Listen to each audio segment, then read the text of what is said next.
मध्य प्रदेश में लोकसभा चुनाव के चौथे चरण के लिए 13 मई को वोट डाले जाएंगे। चौथे चरण में मालवा निमाड़ की 8 सीटों देवास, उज्जैन, इंदौर, मंदसौर, रतलाम, धार, खरगोन और खंडवा में वोट पड़ेंगे। फिलहाल इन सभी 8 सीटों पर भारतीय जनता पार्टी का कब्जा है। भाजपा अपना एक कब्जा बरकरार रखने की कोशिश में है तो कांग्रेस को इसी अंचल से सबसे ज्यादा उम्मीद है। वो यहाँ 2009 का इतिहास दोहराने की कोशिश में है। 2009 में मालवा निमाड़ की 4 सीटों देवास, खंडवा, उज्जैन और मंदसौर में जीत हासिल की थी, लेकिन इसके बाद लगातार इन सीटों पर भारतीय जनता पार्टी का कब्जा है। सीटवार यहाँ की चुनावी समीकरण की चर्चा करें तो देवास में भारतीय जनता पार्टी के महेंद्र सिंह सोलंकी का मुकाबला कांग्रेस के राजेंद्र मालवीय से है। उज्जैन में भाजपा के अनिल फिरोजिया और कांग्रेस के महेश परमार आमने सामने हैं। मंदसौर में भाजपा के सुधीर गुप्ता और कांग्रेस के दिलीप गुर्जर के बीच चुनावी लड़ाई है। धार में भाजपा की सावित्री ठाकुर और कांग्रेस के राधेश्याम मोबाइल के बीच मुकाबला है। इंदौर में भाजपा के शंकर लालवानी के सामने कांग्रेस का कोई उम्मीदवार नहीं है। रतलाम में बीजेपी की अनीता नांगर का मुकाबला कांग्रेस के दिग्गज कांतिलाल भूरिया से है। खरगोन में भाजपा के गजेंद्र सिंह पटेल और कांग्रेस के पोरलाल खरते के बीच चुनावी लड़ाई है। खंडवा में भाजपा के ज्ञानेश्वर पाटिल और कांग्रेस के नरेंद्र पटेल के बीच चुनावी लड़ाई है। चौथे चरण में किसानों और आदिवासियों के वोट अहम हैं। इसके साथ ही इन सीटों पर मुस्लिम वोटों का भी प्रभाव है। प्रदेश के मुस्लिम मतदाताओं में 24% इन्हीं सीटों पर आते हैं। यही वजह है कि दोनों पार्टियों ने इन वर्गों को साधने में पूरा जोर लगाया है। खासकर आदिवासियों पर भाजपा का खास फोकस रहा है। सीएम डॉक्टर मोहन यादव ने यहां हर सीट पर कई सभाएं की, तो वहीं पीसीसी चीफ जीतू पटवारी और अरुण यादव ने भी ताबड़तोड़ सभाएं की हैं। दोनों पार्टियां चौथे चरण के रण में अपनी अपनी जीत का दावा कर रही हैं। तीसरे चरण में भी जो है श्रीमान की धमकी का कोई असर नहीं हुआ। 8 में से 5 मंत्रियों के यहाँ पर वोटिंग परसेंटेज डाउन है, 10 से 11% डाउन है। तो अब जो है उनने गारंटियाँ दी हैं देश भर को, तो ये गारंटी भी का भी निर्वाह करें कि हम मंत्रियों को हटा देंगे। देखें कितने मंत्री हटाते हैं। हम 3 सीट जीत रहे हैं अभी तो आज ही, और जो है 1 सीट और निकल सकती है, 4 सीट जीते। जिस प्रकार से मध्य प्रदेश का जो उत्साह और उमंग का वातावरण है, तीनों फेज जो निकले हैं और आगामी आने वाला चौथा फेज, प्रकार का जन समर्थन जनता का मिल रहा है, उससे ये मैं विश्वास के साथ कह सकता हूँ कि इस बार मध्य प्रदेश में हम 29 की 29 सीटें भारतीय जनता पार्टी जीतेगी। मध्य प्रदेश की सियासत के बारे में कहा जाता है कि सत्ता का रास्ता मालवा निमाड़ से होकर निकलता है। ये मध्य प्रदेश की सत्ता का चुनाव तो नहीं है, लेकिन चुनावी मुद्दे विधानसभा चुनाव जैसे ही हैं। विधानसभा चुनाव में भी भाजपा ने डबल इंजन की सरकार, हिंदुत्व और राष्ट्रवाद के नाम पर वोट मांगे थे और मालवा निमाड़ में उसे बड़ी कामयाबी हासिल हुई थी। भाजपा को वोटर्स का वही रिस्पॉन्स मिलने की उम्मीद है, तो कांग्रेस को पूरा भरोसा है कि मालवा निमाड़ की जनता बदलाव करेगी। देखना यह है कि जनमत कैसा आता है। Bureau report, IND 24।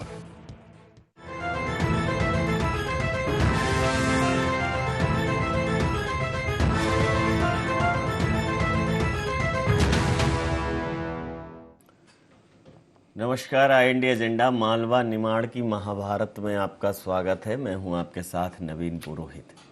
चर्चा को विस्तार देंगे, उसके पहले IND एजेंडा के मुख्य बिंदुओं की तरफ एक निगाह डालते हैं। कैसा है मालवा निमाड़ का चुनावी मिजाज? 2019 का प्रदर्शन बरकरार रख पाएगी भारतीय जनता पार्टी? कांग्रेस को क्यों 2009 जैसे नतीजों की उम्मीद? मालवा निमाड़ में किन चुनावी मुद्दों का असर? नमस्कार, इन्हीं सवालों के साथ चर्चा में आप सबका स्वागत है। यूं तो मध्य प्रदेश की बात करें तो मालवा निमाड़ एक ऐसा अंचल है जो भारतीय जनता पार्टी के लिए सबसे मुफीद है। मालवा निमाड़ भारतीय जनता पार्टी के समर्थक अंचलों में गिना जाता है और यहाँ से भारतीय जनता पार्टी को चाहे विधानसभा हो चाहे लोकसभा हो, भारतीय जनता पार्टी को अभूतपूर्व समर्थन मिलता है। वैसे भी अगर मालवा को कहें तो वो संघ की एक तरह से कहना चाहिए कि संघ का गढ़ है।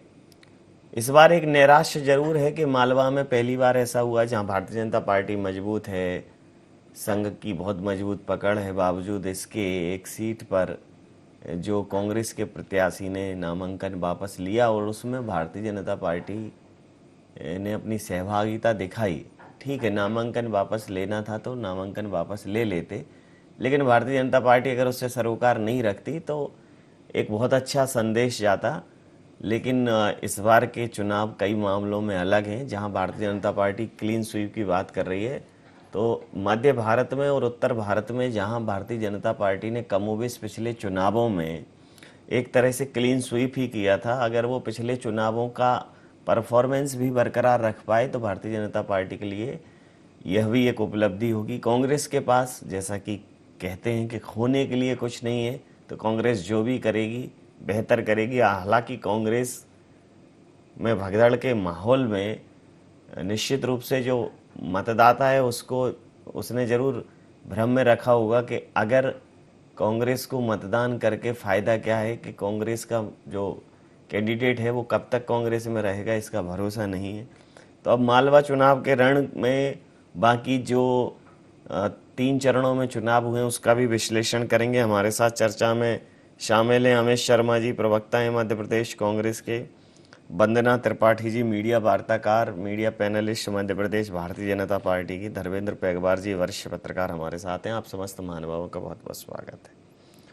तो अमित जी, मालवा निमाड़ पर अब आखिरी चरण है मध्य प्रदेश के लिए, और मध्य प्रदेश में क्लीन स्वीप की बात की जा रही है, और जिस प्रकार से कांग्रेस के बड़े बड़े दिग्गज नेता छोड़कर गए हैं कांग्रेस को, वह भी एक बड़ा प्रश्न चिन्ह है।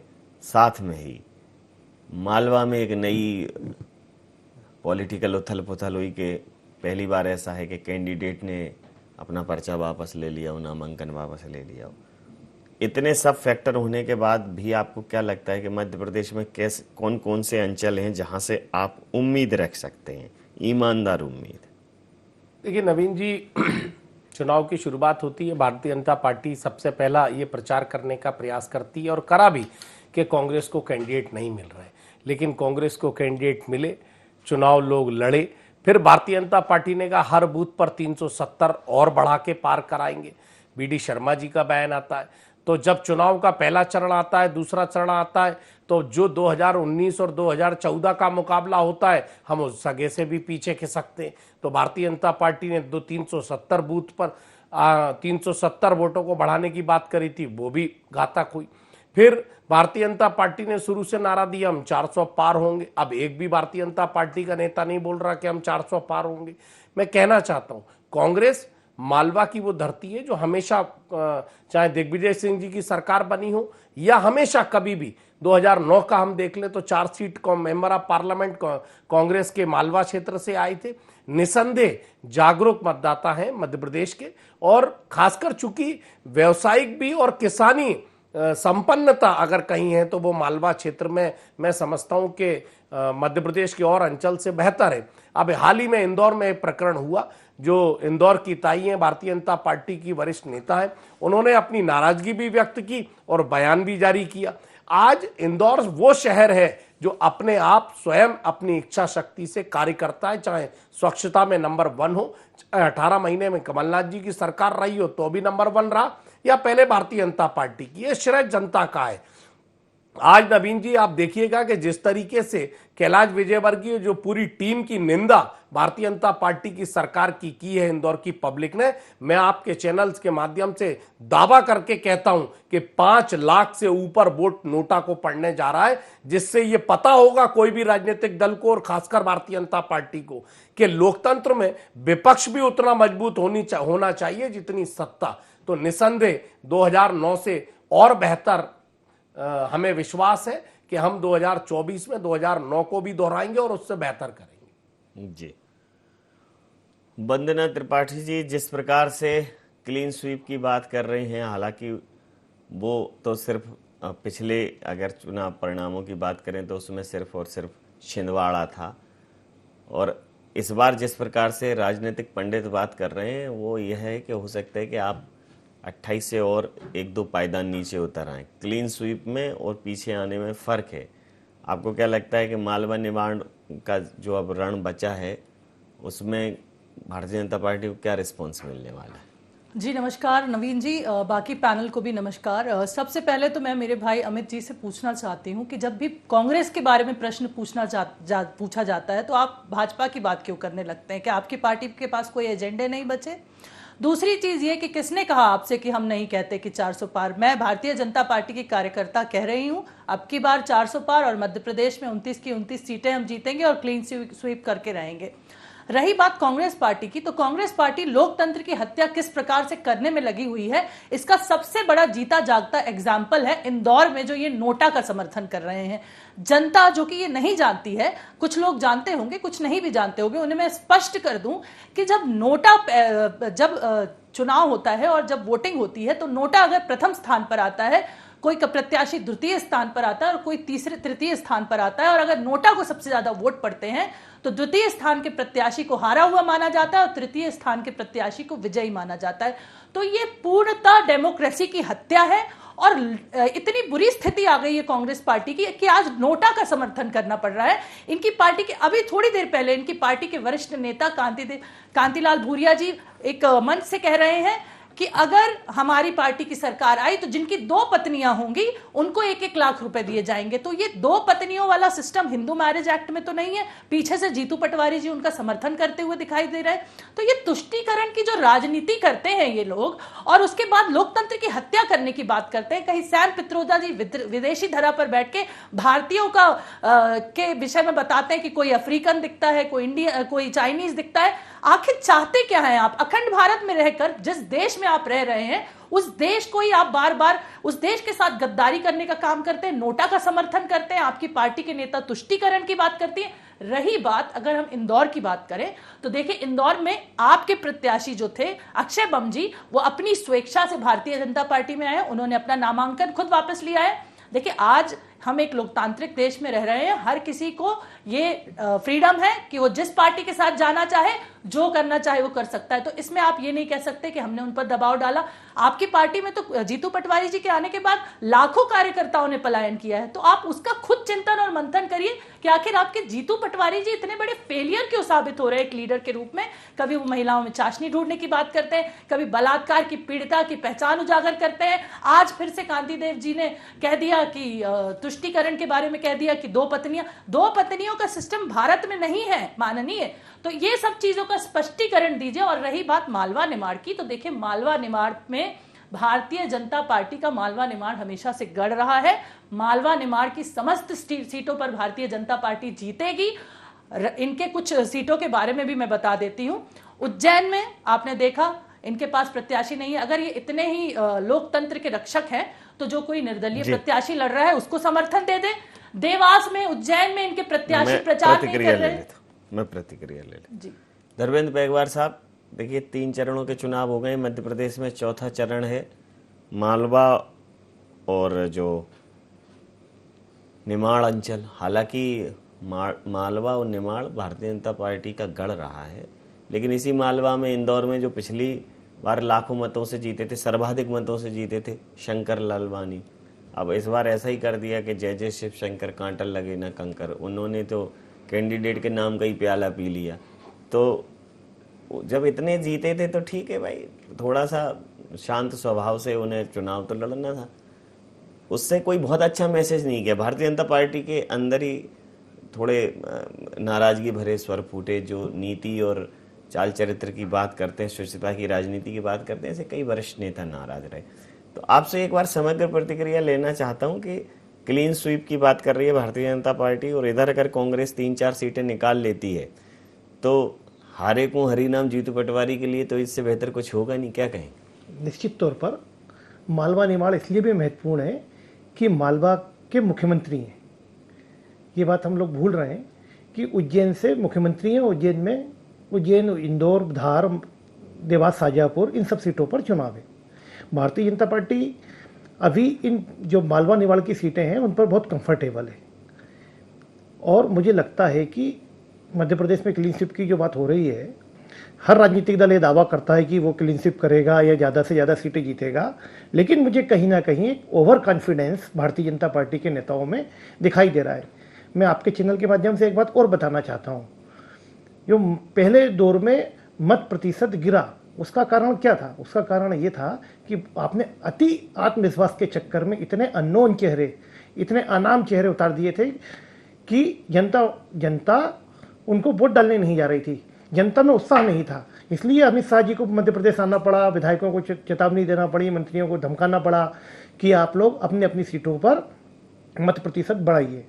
तो ये अति आत्मविश्वास होना चाहिए, लेकिन अति आत्मविश्वास कहीं ना कहीं घातक होता है और अति आत्मविश्वास का ही परिणाम था 2009 जब भारतीय जनता पार्टी के बड़े नेता सत्यनारायण जटिया और थावरचंद गहलोत और लक्ष्मी नारायण पांडे उज्जैन, देवास और मंदसौर में चुनाव हार गए थे। एक बात हमारी बहन ने कही कि कांतिलाल भूरिया जी ने कहा है कि 2 पत्नी वाली बात, तो उनको बताना चाहता हूं कि आदिवासियों में बहु विवाह की परंपरा है। और अभी पिछली शिवराज जी की सरकार में एक मंत्री थे प्रेम सिंह पटेल, उनकी 4 पत्नियां हैं। तो ये बात बार बार जो होती है बहु विवाह की या शराबबंदी की, शराबबंदी भारतीय जनता पार्टी या कोई भी राजनीतिक दल मध्य प्रदेश में इसलिए नहीं कर पा रहा कि एक बहुत बड़ा कारण मध्य प्रदेश में आदिवासी समाज की बहुलता है। और भारतीय जनता पार्टी ने वहाँ घर घर भारतीय जनता पार्टी ने राष्ट्रीय स्तर पर भी ये बात कही। अभी मध्य प्रदेश में नरोत्तम मिश्रा जी जब गृह मंत्री थे, उन्होंने एक बयान दिया कि हम मध्य प्रदेश में भी, ये बात बयान योगी जी का था कि 2 बच्चों के बाद हम कार्रवाई करेंगे या प्रमोशन नहीं देंगे या सरकारी नौकरी नहीं देंगे। ऐसा बयान नरोत्तम मिश्रा जी ने दिया। तो हमारी बहन को शायद ये नहीं मालूम होगा, नरोत्तम मिश्रा जी को केंद्र से जवाब तलब किया गया कि भैया आदिवासी बहुल राज्य है आपका, आप ये कैसे जवाब दे रहे हो, पार्टी की लाइन है क्या? तो ये बहु विवाह और अधिक बच्चे, ये सब आदिवासियों में परंपरा है। और आदिवासियों को आपको मालूम है छेड़ नहीं सकते हमारे देश में। तो अब ये परंपरा शुरू हुई है जो कि दुर्भाग्यजनक है कि देश में मंच से आदिवासी की जाति बताई जा रही है। ये दुर्भाग्यजनक है। ठीक बात है ना। उनको मुख्य धारा में शामिल करने के बतौर उनको जो भी जैसा है वैसा चलने के प्रयास करने की बातें और हो रही हैं। अब तो इस मामले में तो बहुत ही ज्यादा स्थिति खराब है। चलिए आपसे पूछ लेता हूं अमित जी कि कहते हैं ना कि जो मिले सो मिले, मैदान में उतरे हैं, टीम तो ठीक ही है, लेकिन क्या है कुछ ही मिल जाए ऐसा नहीं है। इस बार तो आपका मतलब बिना प्रयास के अगर बहुत कुछ मिल जाए तो बहुत बड़ी बात है।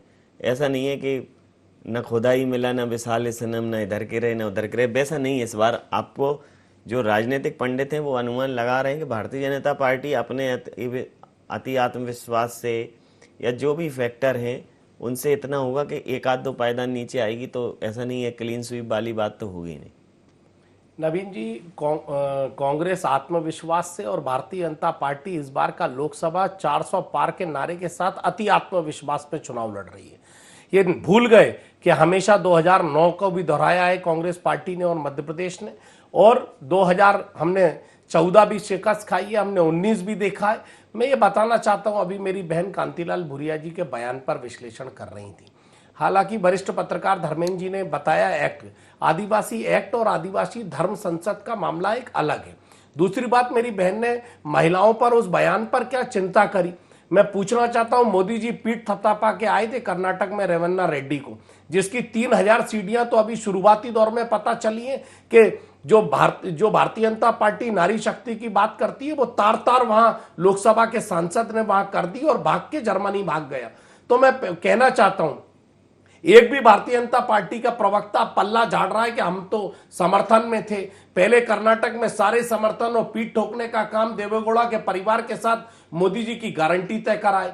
मैं पूछना चाहता हूं कि भारतीय जनता पार्टी हमेशा ये बात करती है कि कांग्रेस इस बात को कह रही है, कांग्रेस रोजगार की बात कर रही है। आप क्यों नहीं रोजगार की बात कर रहे? प्रधानमंत्री मंगलसूत्र की बात कर रहे हैं, तो एक्सरे की बात कर रहे हैं। प्रधानमंत्री, अरे एक्सरा तो करना पड़ेगा नवीन जी। जब देश का प्रधानमंत्री हमें इस बात को कहता है कि मंगलसूत्र की बात करता है, जो अपनी पत्नी के मंगलसूत्र की रक्षा नहीं कर पाया, सोने की बात करता है, वो हिंदू मुस्लिम की बात करता है, चिकन मटन की बात करता है। आप स्तर देखिए कि चुनाव का, राहुल गांधी रोजगार की बात करते हैं, राहुल गांधी महिलाओं के अधिकार की बात करते हैं, राहुल गांधी हर जाति समुदाय को उनके अधिकार देने की बात करते हैं। ये चुनाव है। और आज एक रिपोर्ट जारी होती है, उस रिपोर्ट में आर्थिक सलाहकार परिषद जो है 1950 से 2015 तक की रिपोर्ट जारी करता है। 2015 तक की आपने रिपोर्ट जारी कर दी, अच्छा करा। हिंदू मुस्लिम को धार्मिक पिच पर खेलने का काम आपने अच्छा करा, लेकिन आपने प्रधानमंत्री कार्यालय ने जो आर्थिक सलाहकार समिति है उसने 9 साल उस रिपोर्ट को रोकने का काम क्यों करा, क्यों रिपोर्ट रोकी? और कंट्रोल, आज अगर जाति के जनगणना पर कंट्रोल करने का काम है तो सत्ता में शहंशाह बनने का, अच्छे कपड़े पहनने का, वाहवाही लूटने का काम नरेंद्र मोदी जी करेंगे और जनगणना कंट्रोल का काम कांग्रेस करेगी। तो ये जो भेदभाव और नीतिगत आंकड़े हैं ये भारतीय जनता पार्टी स्वयं तय कर ले। दूसरी बात, मेरी बहन ने कहा कि राष्ट्रीय परिवार एवं स्वास्थ्य कल्याण विभाग जो इनकी ही एजेंसी है, जो इनका ही सेंट्रल गवर्नमेंट का विभाग है, वो विभाग कह रहा है कि प्रजनन दर सब जाति समुदाय के अनुसार जो रिपोर्ट है वो समान है। तो मैं पूछना चाहता हूं कि आज आपके चैनल के माध्यम से जो प्रधानमंत्री के सलाहकार परिषद ने जो रिपोर्ट जारी करी है, जरा बता देते प्रधानमंत्री कि किस एजेंसी से उसने जारी करी है। भाई वो तो स्वयं होते नहीं है। और आज अंतिम बात, आज प्रधानमंत्री जी को गुस्सा आ रहा है। प्रधानमंत्री को गुस्सा जब नहीं आ रहा जब किसान आत्महत्या कर रहे थे, प्रधानमंत्री को गुस्सा जब नहीं आया जब टोनी जो उनका प्रत्याशी है उसका बेटा जो है किसानों को रोनने का काम कर रहा है, भूषण के बेटे को टिकट दे दिया, प्रत्याशी बनाया है, वो खिलाड़ियों को बदनाम करने का और रोनने का काम कर रहा है, उनकी बेइज्जती करने का। जब भारतीय जनता पार्टी के नेताओं का खून नहीं खोला, मैं कहना चाहता हूं मुद्दों पर चुनाव हो रहा है, इसीलिए मोदी जी को गुस्सा आ रहा है कि क्यों नहीं पाकिस्तान की बात आ रही, क्यों नहीं लोग हिंदू मुस्लिम को दोहरा रहे। अब वो 2019 की तरह नहीं चलेगा। देश जागरूक है, मुद्दे पर चुनाव लड़ रहा है मेरी बहन, और मुद्दे पर ही जवाब देगा। चलिए, मुद्दे पर देश चुनाव लड़ रहा है, अच्छी बात है। मुद्दे पर ही वोटिंग हो रही है, मुद्दे पर ही जवाब देगा। और मुद्दे पर भी अगर आप हार गए तो फिर कोई मुद्दा बचेगा नहीं। होने को है क्या नवीन जी? अभी आपने ही कहा हमारी एक सीट है, हम देखिएगा इस सीट को बढ़ाएंगे और ये 4 जून को पता चलेगा कि मध्य प्रदेश में ये आत्मविश्वास में चुनाव लड़े थे। क्या आती है आत्मविश्वास? हाँ, लेकिन चीजें सरकारें बदलने से बदलती हैं। फिर भी आप अगर ये स्वीकार कर रहे हो कि भाई ठीक है ये थोड़ा सा खिसकेंगे, सरकार बनने की बात तो स्वीकार कर रही है, ये इससे तो आप प्रसन्न ही रही है वंदना जी कि आपकी वंदना पूजा अर्चना चलती रहेगी क्योंकि आप सरकार में रहेंगी। सरकार में रहने का बस हो सकता है कि 400 पार ना जाएं, 300 के आसपास रह जाएं, लेकिन उससे कोई फर्क नहीं पड़ता। सरकार आखिर सरकार होती है।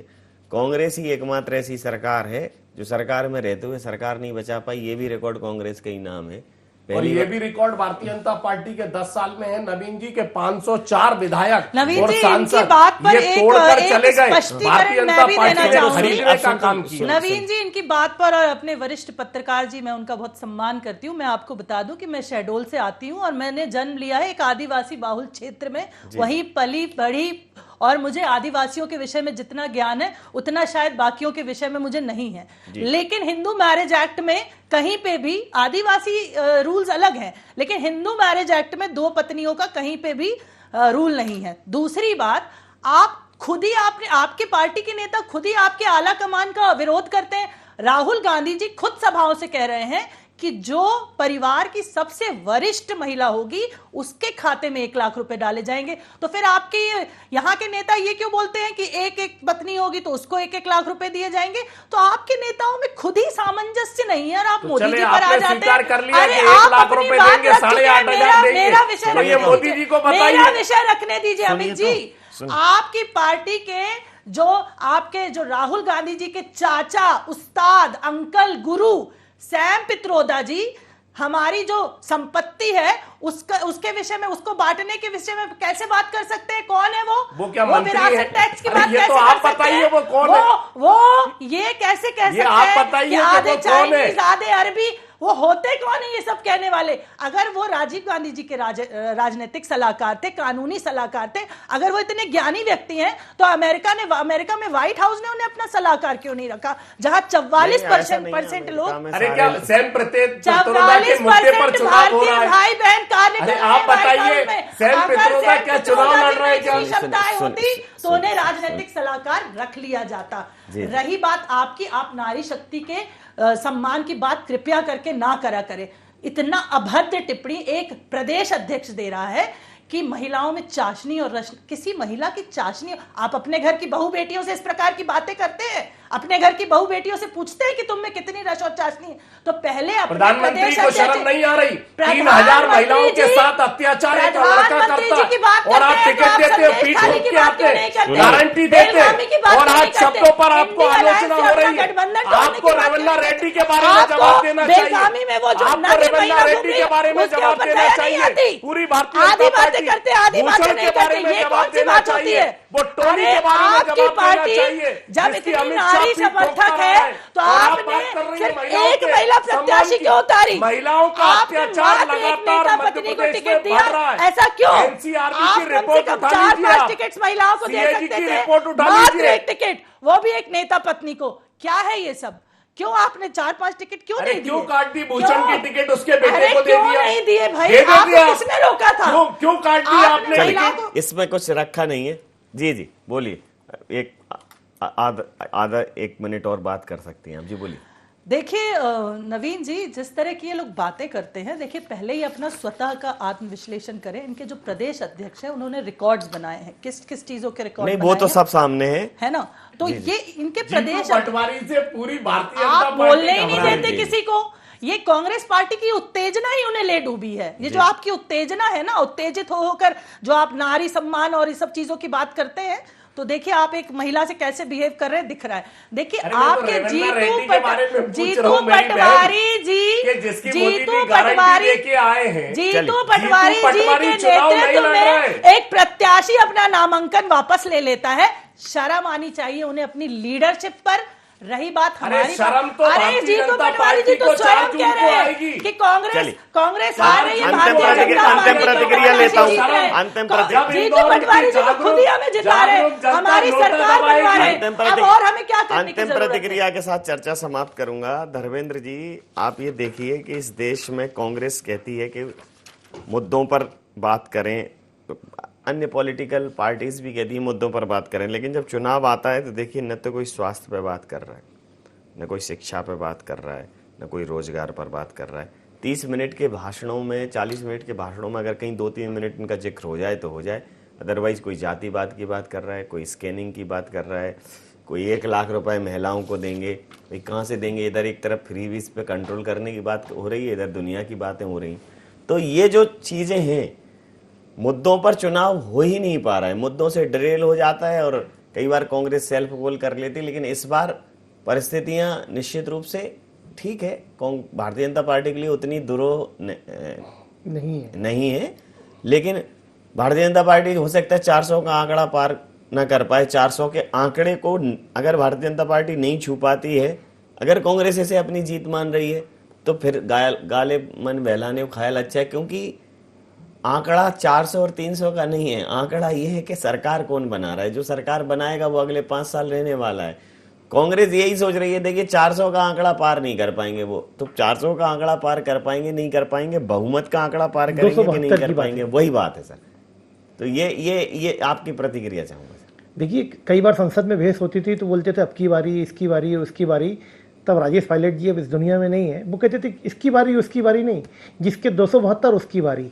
ऐसी 400 की 400 पार, 350 पार और 300 पार की नहीं, जिसके 272 वो प्रधानमंत्री बनेगा। तो इस देश में लोगों को मालूम होना चाहिए। देखिए राजनीतिक दल जब भी चुनाव मैदान में जाते हैं, चाहे वो छोटा चुनाव हो प्रदेश का हो या राष्ट्रीय चुनाव हो, आम चुनाव लोकसभा का, तो कोई भी राजनीतिक दल हो वो अपने दावे करता है और अपना कॉन्फिडेंस बताता है, अपने कार्यकर्ताओं को बूस्ट करता है कि हम इतनी सीटें जीत रहे हैं, इतनी सीटें जीतेंगे, एक लक्ष्य निर्धारित करता है। इसी तरह की बात एक भारतीय जनता पार्टी ने की कि हम ठीक है, हम 400 पार करेंगे, और 400 पार भारतीय जनता पार्टी नहीं एनडीए करेगा जी। भारतीय जनता पार्टी 370 ये उनका टारगेट है जी। लेकिन ये भी बात भी अच्छी है कि अमित जी ने स्वीकारा कि कांग्रेस के पास खोने के लिए कुछ नहीं है, लेकिन कांग्रेस के लिए पाने के लिए है कि कांग्रेस के जो 50-52 सांसद हैं, यदि वो कांग्रेस के बढ़ते हैं और जो उनका इंडिया गठबंधन है वो कुछ बढ़ोतरी करता है, तो कांग्रेस के लिए एक संतोष की बात रहेगी कि हाँ ठीक है, हम पीछे नहीं गए, हमने थोड़ा सा गेन किया। लेकिन चुनाव बहुत रोचक है और बड़ा, जैसे जैसे चरण बढ़ते जा रहा है, नए नए मुद्दे आते जा रहे हैं, बाकी जो बुनियादी मुद्दे हैं जनता के, मुझे चिंता इसकी नहीं है कि 5 साल में, मुझे इसकी चिंता बिल्कुल नहीं है सर कि 5 साल में इनकी सीटें कितनी आ रही हैं, कम आ रही हैं। मुझे चिंता इसकी है कि अगर मान लो कांग्रेस नहीं आती है या जो इंडी गठबंधन नहीं आता है, तो ये फिर से राहुल गांधी जी को और जाना कितना चलाएंगे भाई? ऑलरेडी उन्होंने 1000 किलोमीटर चल चुके हैं इस देश में। तो समय सीमा के चलते, चूंकि अब इसमें समय भी उस समय तक चल चुका है कि अब चर्चा में समाप्त करनी पड़ेगी। आप समस्त महानुभावों का बहुत बहुत धन्यवाद, बहुत बहुत आभार। तो अब की बार 400 पार, कांग्रेस हुई खुश। कांग्रेस ने कहा कि 400 पार ये नहीं कर रहे हैं, लेकिन गालिब मन बहलाने को ये ख्याल अच्छा है। ये 400 पार नहीं कर रहे हैं, ये 300 पार नहीं कर रहे हैं, ये 290 पार नहीं कर रहे हैं, ये 275 पार नहीं कर रहे हैं। अगर ये 272 पार कर रहे हैं तो आप फिर से विपक्ष में बैठें, और आप अगर फिर से विपक्ष में बैठेंगे तो 5 साल में देश की तस्वीर अलग होगी, देश के मुद्दे अलग होंगे। राम मंदिर हो गया, 370 हो गई और तमाम चीज़ें हो गई। तो अब बात है देश को सबसे बड़ी अर्थव्यवस्था बनाने की, देश को विकसित राष्ट्रों की श्रेणी में खड़ा करने की। हो सकता है 5 साल बाद चीज़ें दूसरी हों। हालांकि उत्तर से दक्षिण, पूरब से पश्चिम राहुल गांधी को कांग्रेस चला चुकी है। फिर जो सनातन धर्म में, अध्यात्म में आती हैं कि 10 दिशाएं हैं, ईशान और ये सब, तो फिर उन दिशाओं में भी भ्रमण करना पड़ेगा, मुद्दे ढूंढ के लाने पड़ेंगे। जीत और हार जो है वो बहुमत से तय होती है। हमारे वरिष्ठ पत्रकार, उन्होंने जो कहा कि सरकार उसकी जिसके 272, तो 400 पार नहीं आ रही है, उससे कोई फर्क नहीं पड़ने वाला। फर्क ये है कि 272 पार कौन जा रहा है। IND एजेंडा में नहीं, आप बने रहिए IND 24 के साथ और देखते रहिए IND 24। नमस्कार।